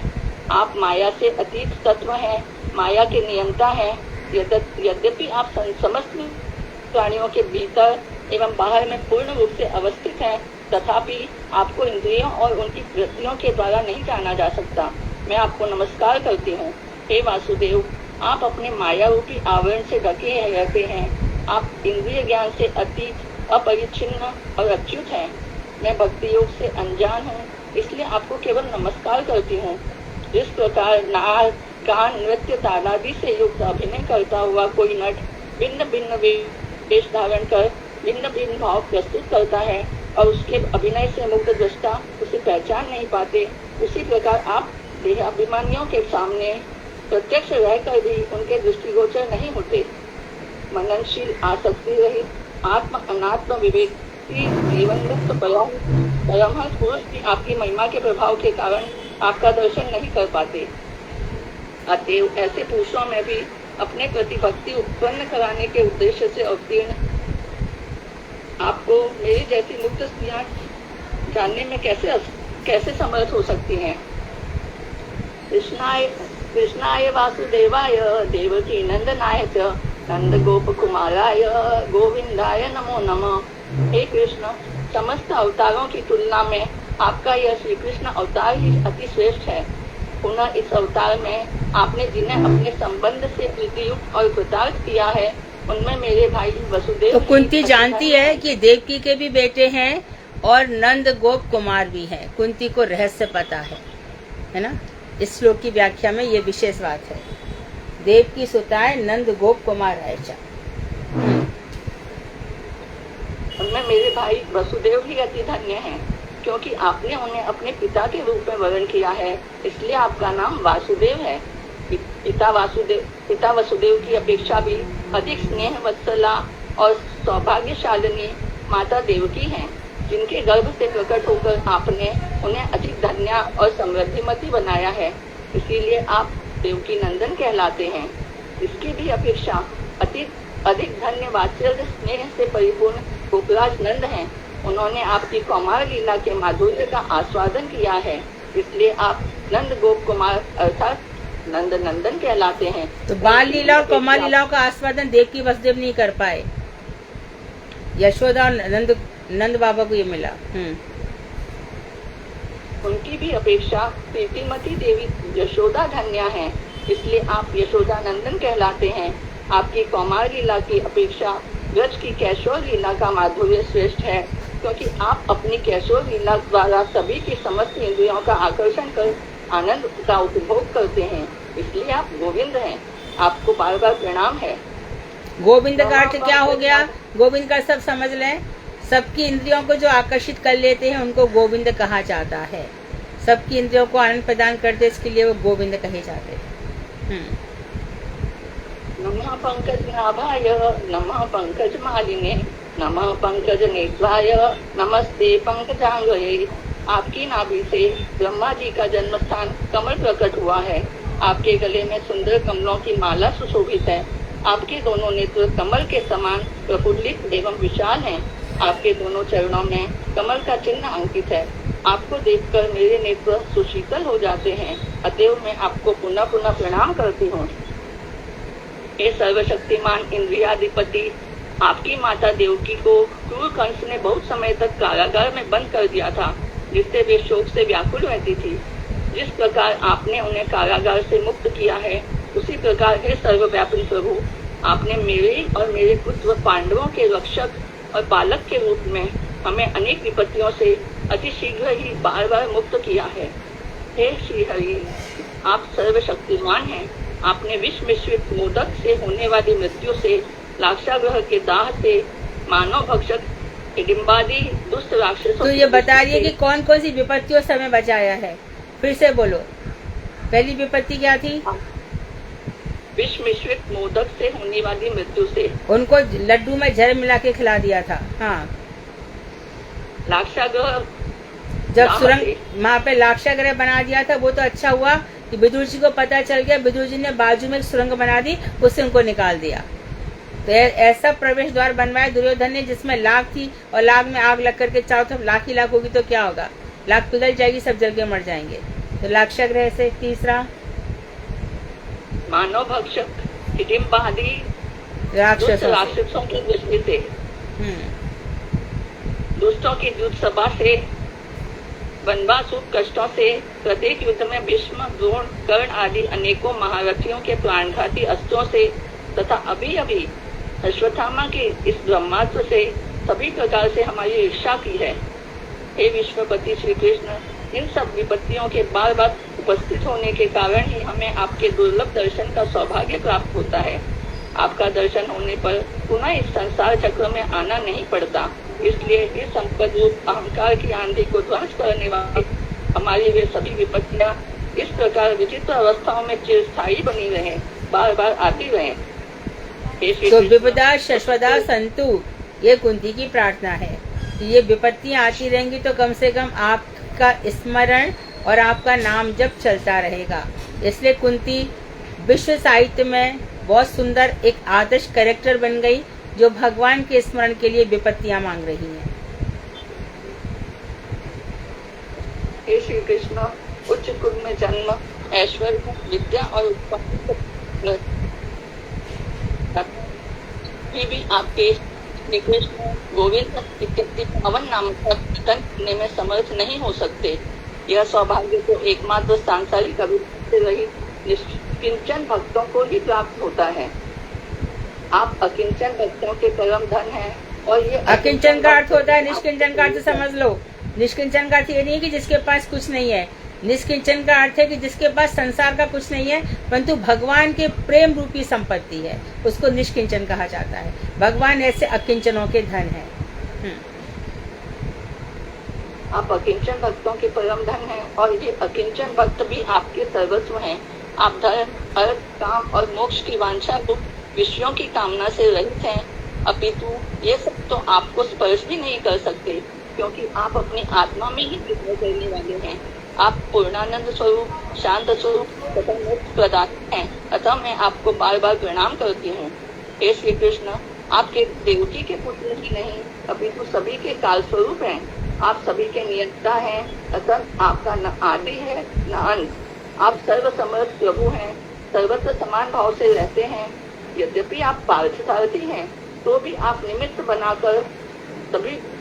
निमित्त बनाकर प्राणी परस्पर कलह करते रहते हैं कि आप ईश्वर हैं, दुख और सुख प्रदाता हैं, सम और विषम, पूर्ण और करुणाहीन हैं, किंतु वस्तुतः आप में किसी प्रकार की विषमता नहीं। ईश्वर, आपका कभी भी कोई प्रिय मित्र अथवा अप्रिय शत्रु नहीं है। जब आप नरवत लौकिक लीला का अनुकरण करने के लिए तत्पर होते हैं, तब यह कोई नहीं जान सकता कि आप इस सभी कार्य को संपन्न करना चाहते हैं। आपके संबंध में मनुष्य कृपा और दंड रूप ब्रह्म बुद्धि आरोप उसी प्रकार कर लेता है, जिस प्रकार सूर्य सूर्यकांत शिला में अपने ही समान दाहिका शक्ति का गुण प्रदान करता है, जिससे अंध, उदासीन और चक्रवात पक्षियों का तो उपकार होता है, किंतु उल्लू पक्षी, तस्कर और अंधकार आदि का अपकार होता है। वस्तुतः सूर्य में किसी प्रकार की विषमता नहीं होती। हे विश्व की आत्मा, आप परमात्मा अंतर्यामी विश्व रूप हैं। आप न तो जन्म लेते हैं, न ही कर्म करते हैं, तथापि पशु लीला करते हुए वराहादि के रूप में, नर लीला करते हुए रामादि के रूप में, ऋषि लीला करते हुए नर नारायणादि के रूप में, और जल जंतु की लीला करते हुए मत्स्यादि रूप में अवतीर्ण होकर आप जिन जिन क्रियाओं को करते हैं वह समस्त केवल अभिनय है, अर्थात लोक प्रवंचना मात्र है। बाल्यकाल में आपने दधिभांड फोड़ दिया था। आपके इस अपराध के कारण गोपराज पत्नी श्री यशोदा देवी ने आपको बांधने के लिए जिस समय हाथों में रस्सी धारण की थी, उस समय आपके अंजन लगे हुए नेत्र व्याकुल होने लगे, उनसे आंसू निकलने लगे। आपने अपना मुख नीचे कर दिया और माता मुझे मारेगी इस भय से भीत होकर चिंतामग्न हो गए।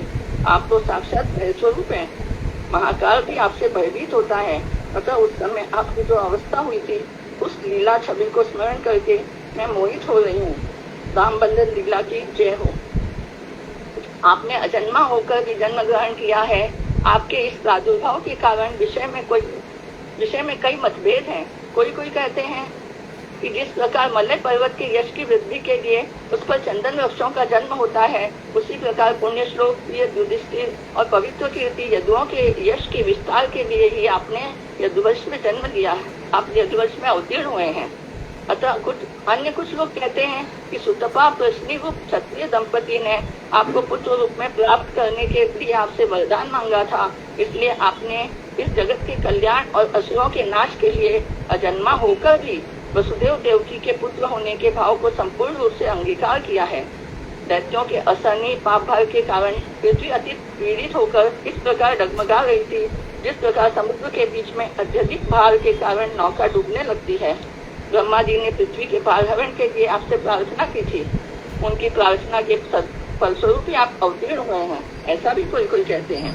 इस संसार में आपके परमानंद स्वरूप की जो अज्ञान रूप अविद्या है, उसके कारण क्योंकि शरीर के प्रति आत्मबुद्धि होती है, जिससे उसने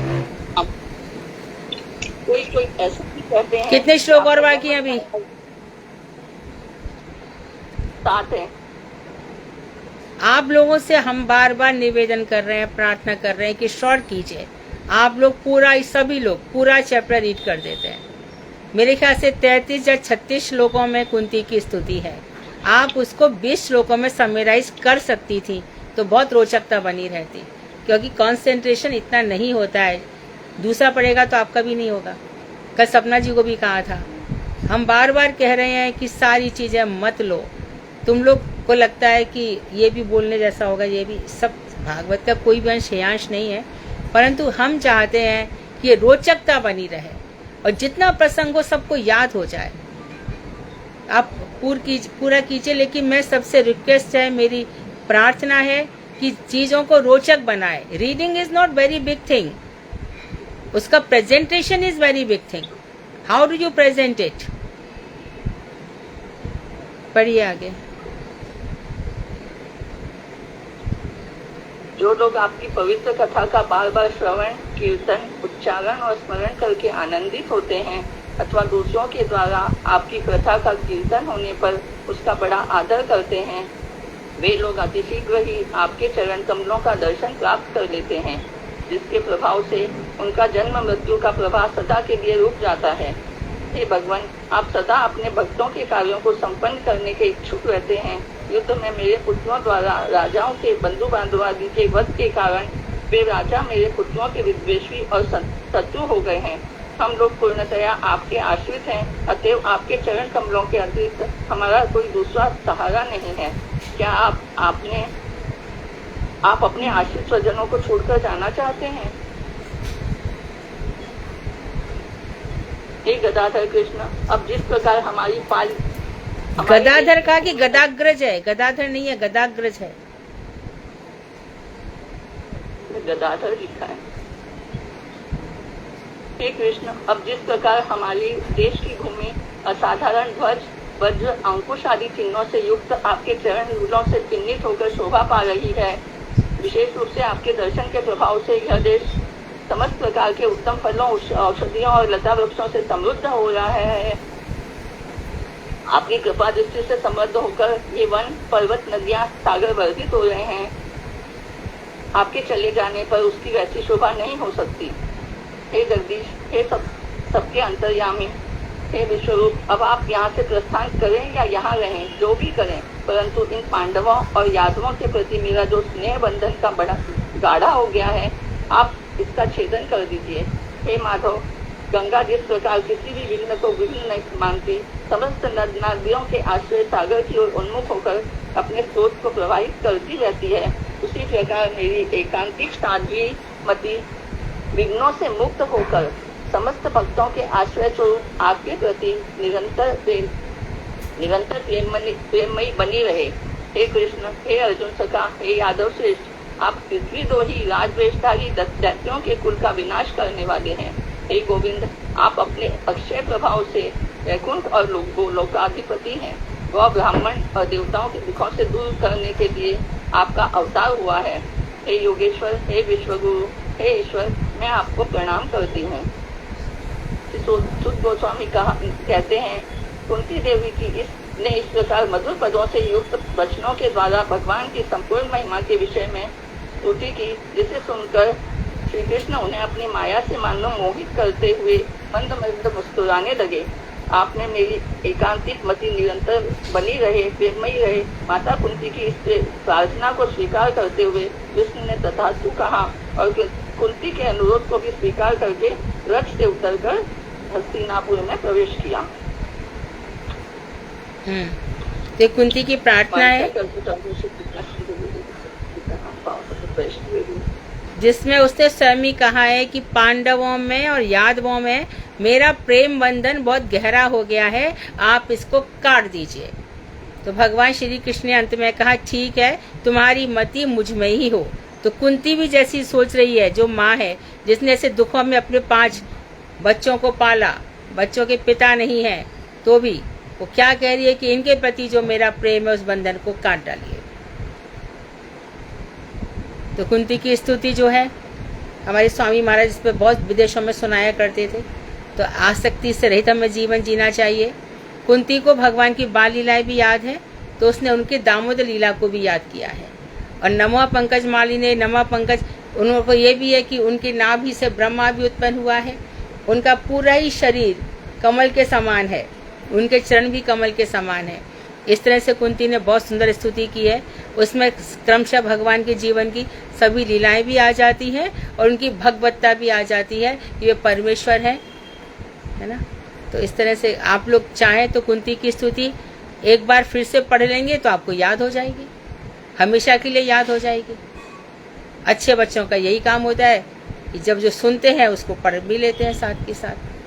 समय निकालना, 10 मिनट में हो जाएगा, पढ़ेंगे तो 15 मिनट ज़्यादा से ज़्यादा।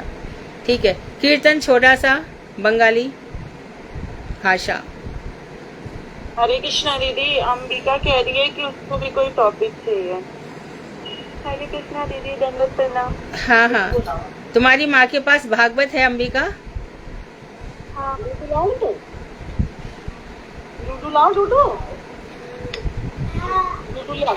ला। कौन है?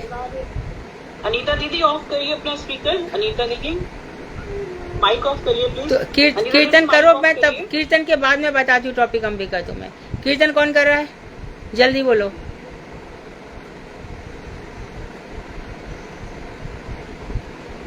किसी को कीर्तन नहीं आता? हरे कृष्ण दीदी, बोलो। हरे कृष्ण दीदी, दीदी मैं बोलूं? बोलो।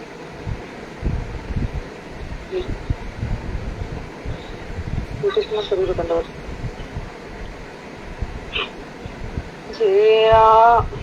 61 पेज है, 61।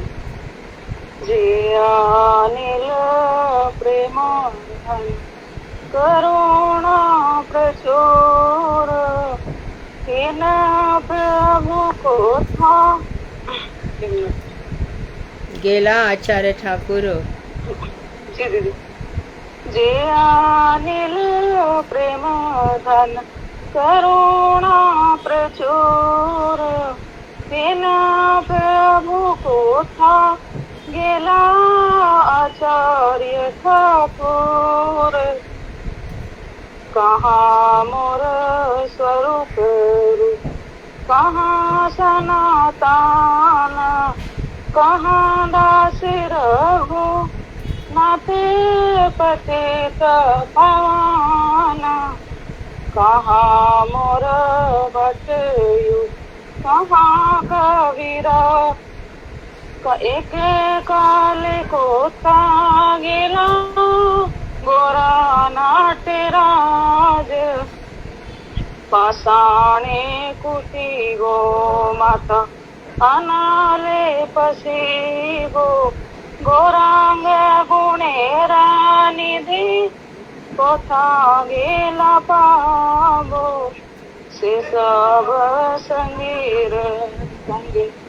जे केला विलास से संगी ना पाइया कांदे नरोत्तम दास जे अनिल प्रेम धन करुणा प्रचुर हेन प्रभु कोथा गेला आचार्य ठाकुर जय नरोत्तम दास जय नरोत्तम दास। हरे कृष्ण। ठीक है अंबिका, तुम भीष्म पितामह की स्तुति पढ़ना भगवान श्री कृष्ण से उन्होंने की है, प्रथम स्कंद में होगी। वांछाकल्पतरुभ्यश्च कृपा सिन्धुभ्येव च पतितानां पावनेभ्यो वैष्णवेभ्यो नमः। हरे कृष्ण दीदी।